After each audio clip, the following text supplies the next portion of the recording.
Hello. In my last lecture, I taught you about the derivation of the potential at a point due to a point charge and the relationship between the work done per unit charge and the potential difference. Today, I start with the relation of the potential at a point due to the group of electric charges. Let there is a charge Q1 at a distance R1 from some point. Then the potential of this charge at this point is given as Q1 upon 4 pi epsilon naught R1. Now there are many more charges Q2, Q3, Qn, and we have to find out the potential at this point due to all these charges. The potential at this point due to the charge Q2 is equal to Q2 upon 4 pi epsilon naught R2, as there is only one charge Q2 and no other charge is present. Similarly, at the given point, the potential due to the Q3 is as there is only one charge and the other charges are not present and is equal to Q3 upon 4 pi epsilon naught R3. As the potential is a scalar quantity, so to find out the potential at the given point, we add all the potentials, that is V1, V2, V3 and so on. Now put the value of V1, V2 and V3 and so on. Taking the 1 upon 4 pi epsilon naught common, the amount is Q1 upon R1 plus Q2 upon R2 plus Q3 upon R3 and this one. This can be written in this way: 1 upon 4 pi epsilon naught summation Qk upon Rk. K is equal to 1 to n. Now put the value of K first 1, then 2, then 3 and so on, and this term is generated. Now one thing to remember, if all the charges are of same type, then we add the potential. If any of the charge is say negative, say Q2 is a negative charge. As Q2 is a negative charge, so the plus sign is replaced by Q2, minus Q2. Mean to say, if the charges are positive, add. If it is negative, subtract, same as we are doing in mathematics. Now the relationship between the electric field intensity and the electric potential. For this, consider a test source charge Q placed at the point O. And the another charge Q0 is coming from infinity to the point A, which is at a distance R. Amount of work done in moving the charge Q0 from point A to point B is given as minus F dot dr. Replacing the F by Q0 A, as you know that electric field is equal to the force per unit charge. So force is equal to Q0 E. Work done per unit charge is equal to minus E into dr. And as I taught you, work done per unit charge is equal to the potential difference. So dV equals to minus E into dr. That is E is equal to minus dV by dr. Now one very important thing is that potential is a scalar quantity, but potential gradient is a vector quantity. Always remember, potential gradient is a vector quantity.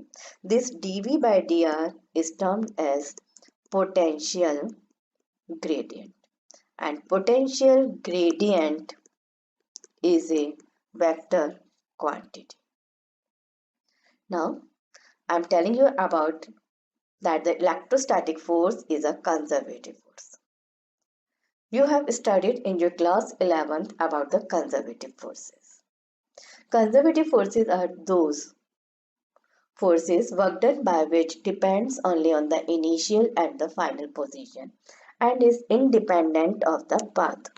To show that the electrostatic force is a conservative force, we will show that the work done over a closed path is zero. For this, consider 2 points A and B.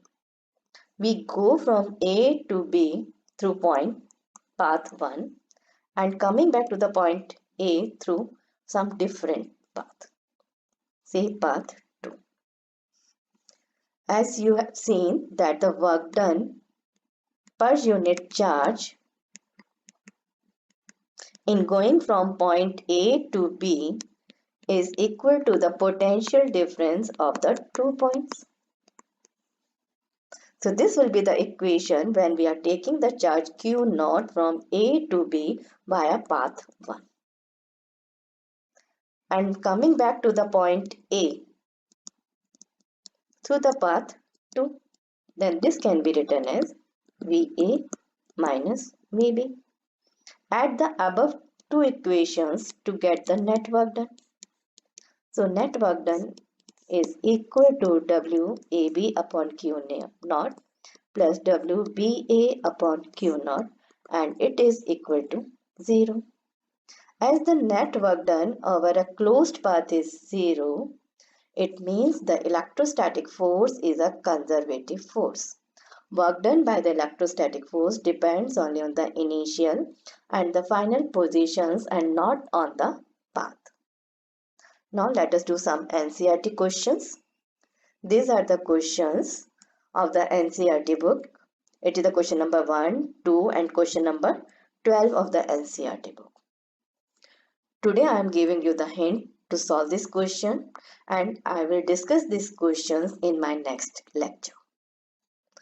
In question number 1, there are the two charges placed at the point A and B. One of the charge is 5 into 10 to the power minus 8 coulomb and the second charge is minus 3 into 10 to the power minus 8 coulomb. And the distance between these two charges is 16 centimeter. At what point on the line joining the two charges the electric potential is 0? As one of the charges is positive and the other is negative, it means the potential is between these two charges is 0. Let it is 0 at a distance x from the charge A. So the distance between this charge and the point is 16 minus x. Now use the property to find out the potential at a point due to the group of charges. Here there are only two charges, 5 into 10 to the power minus 8 and minus 3 into 10 to the power minus 8.